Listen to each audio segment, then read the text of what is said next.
Hey, it's Art from My New Microphone. Welcome back to the channel. And in today's video, I have 8 suggestions for you that I think will help you to rapidly improve your music production skills. So I have been producing music on and off for a little over a decade now. I've done mixing, composing, writing, a little bit of mastering professionally within these 10 years. And there have been long bouts within this time frame where I felt like my skills weren't improving. I wasn't producing a whole lot of music, and I just felt more so in a rut than anything. And then there were other very short stints where I felt like my skill set was dramatically improving in a short amount of time. And so I kind of distilled 8 suggestions that I felt I was using within those shorter bouts of time to improve my music production skills to share with you here in the hopes that they can help you as well. So let's get into these suggestions. The first suggestion I have is aimed at beginners, and it may seem a little bit controversial, but that is quantity over quality when we are just starting out. So that's true whether we are producing our own music, whether we're mixing, whether we're songwriting. The first few things that we do probably aren't going to be that good anyway. And so it's probably not worth it to spend weeks and weeks, or even worse, months and months on, say, a mix of a song or a production of a song, especially when our skill sets aren't up to par yet. It's likely better to do, say, 10 songs in a month and to kind of develop our workflow and develop our skill set across a wide catalog of music rather than to focus in and kind of spin our wheels to try to get incremental advantages in a single song. I know for me personally, I've wasted a lot of time, especially in mixing, trying to get these incremental wins over a single song, only to a month later reference back to the first mix I had done, and the first mix was actually better. And so I learned a little bit in there, but I would have learned more if I had taken that time and spread it across multiple tracks to get my mixing skills up to par on a wider catalog and going from the very start of the mix to the end of the mix on multiple different songs rather than spending my time in the minutia of just one.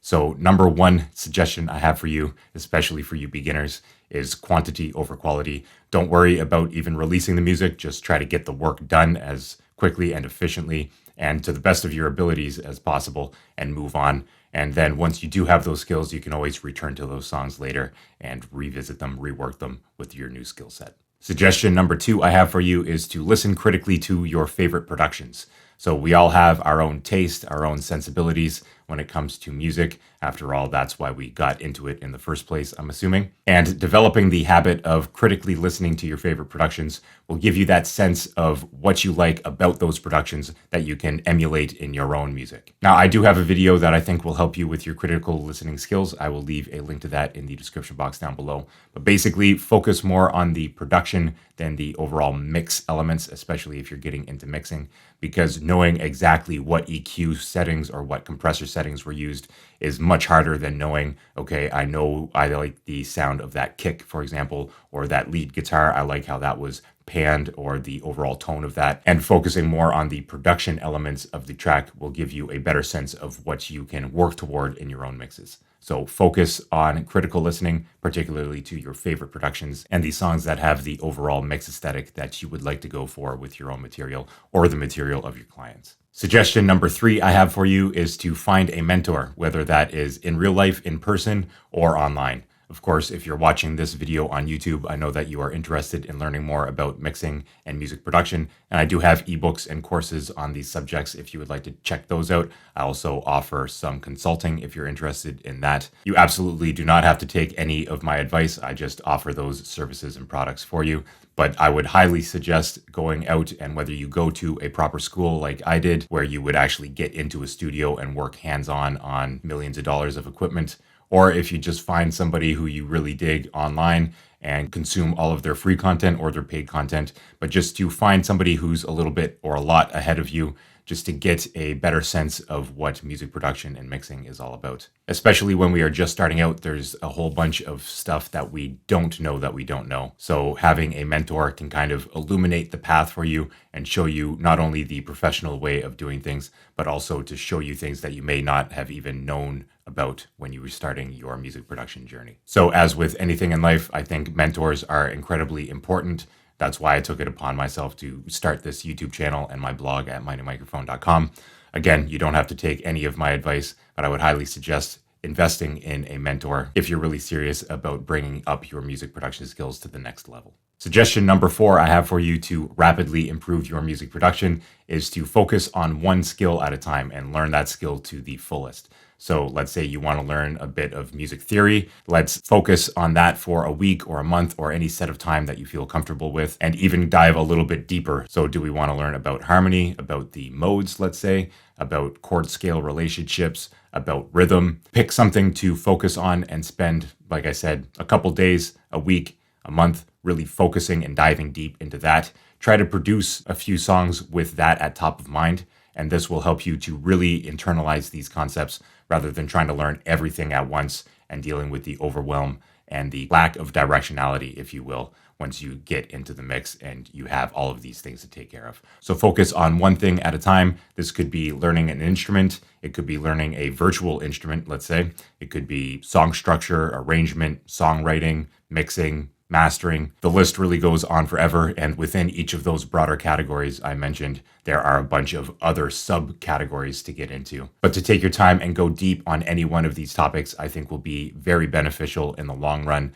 instead of, again, focusing on everything at once and being overwhelmed. So getting back to the adverb rapidly, in rapidly improving your music production, focusing on one thing and getting really deep into that will help you learn that very fast and very effectively so that you can then bring it into your music production in a much better way. Suggestion number 5 I have for you is to set up your music production environment for success.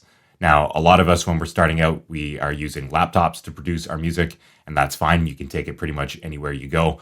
I remember on train rides to university when I was first starting out, I would try to produce as much music as I could on the train. But I found that I really started improving when I set up a dedicated space for music production and kind of got everything set up so that I could easily plug in and get going on my mixing, my music production, my songwriting, etc. In my current studio or home office, if you will, I have my acoustic treatment all around me. I have my 2 monitors right here along with my stereo monitors. I have my interface always hooked up. I have my studio headphones always plugged into the interface, my microphone right here, even my ring light for this YouTube video. I've got pedals on the floor, an amplifier in the corner over there, my microphone's set up. So whenever I feel the creative spark, I can just sit down in this chair and get right to it, which makes me that much more willing and inspired to actually get creating once I get into this space.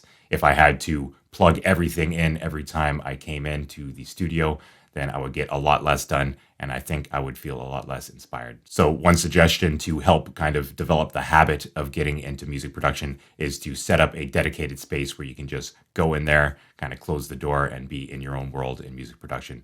It'll help you get into music production that much faster, while also giving you more practice in music production to, again, rapidly improve your skills. Suggestion number 6 I have for you is to master what you have before moving on to getting new gear and equipment. So I have a decent amount of equipment. I'm by no means a full flex studio, but when I was first starting out, I thought that maybe there was this magic plugin or multiple plugins that I could invest in to really bring my mixes to the next level. And I wasn't focusing on the fundamentals and mastering what I had in that time, FL Studio, to really give me the results that I need. Any modern digital audio workstation will pretty much have what you need in terms of stock plugins to make professional records. I have a video on my favorite Logic Pro X stock plugins, which is the digital audio workstation I use. I'll leave a link to that in the description box down below if you'd like to check that out. But focusing on what you have already is a great way to help improve your music production skills because it makes you be a bit more resourceful. It gives you fewer options to kind of waste your time and spread your time across learning multiple different plugins or outboard gear or headphones or what have you, and will kind of force you to learn and master the gear or plugins that you already have, say an EQ or a compressor or any other process. And so you will better learn the fundamentals rather than, again, chasing new gear, because if you don't understand the fundamentals, it doesn't matter how much gear you have, you'll never be able to wield it to its full potential. Suggestion number 7 I have for you is perhaps an obvious one, but that is to put in consistent work. I would highly suggest developing a routine where you can set aside an hour, 2, 3, or however much time you have to dedicate directly to music production in your daily life. If you believe in the whole 10,000 hours to become an expert theory, then you'll know that it does take time to learn these skills and to actually spend dedicated time where there's no distractions. You're not looking up different tutorials online. You're actually getting into the digital audio workstation or whatever you use to produce music, getting your hands dirty, so to speak, and actually producing music. I would highly, highly, highly suggest doing this on a regular basis and developing a routine in doing so. Put in the consistent work and you will undoubtedly get better. And the more work you can put in, that is, again, dedicated time, the faster you will be able to enhance your skills as a music producer. And suggestion number 8 I have for you is to spend more time producing music than you do learning about music production. Now, that may seem a bit counterintuitive. My whole business here on YouTube, on mynewmicrophone.com, and my ebooks and courses is to teach you music production, but I am, again, only here as a resource for you, and I want what is best for you in your development as a music producer. So I would highly suggest spending the vast majority of your time actually producing music, and then ask me questions, come here to the YouTube channel, go to my blog, or find another mentor to help you out when you need the help, but to try to do as much as you can on your own time to really produce the music that you hear in your head and get that practice and dedicated effort in your music production. So those are my 8 suggestions I have for you to rapidly improve your music production skills in a short amount of time. I am by no means a chart-topping music producer, but I am passionate about the subject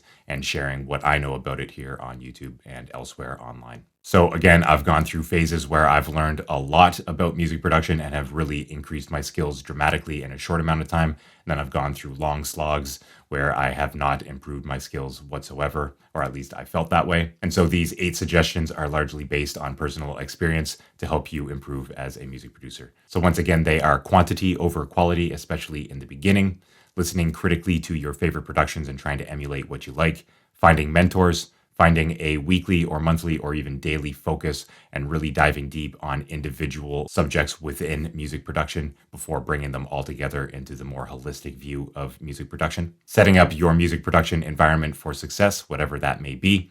Mastering the tools that you have rather than always seeking new tools for improving your work. Putting in dedicated, consistent effort to improve your skills. And spending more time producing music than learning about music production. With that being said, if you've made it this far in the video, I have a mixing guidebook. It's free. You can check that out in the first link in the description box down below. Kind of walks you through my workflow and what to do at specific times within the mix to get professional results. So you can click that link, sign up to my email newsletter where I share daily tips on music production and get that free copy for yourself. Personally, I think it's a great resource and one that I wish I had when I was first starting out, especially in mixing. So if you're interested, once again, the first link in the description box down below. And if you'd like to hang out more with me here on YouTube, I would encourage you to hit that like button, hit the subscribe button, check out one of these videos up here in the top left or top right corner. So click on one of those, do what you got to do, and I'll see you in the next one. Cheers.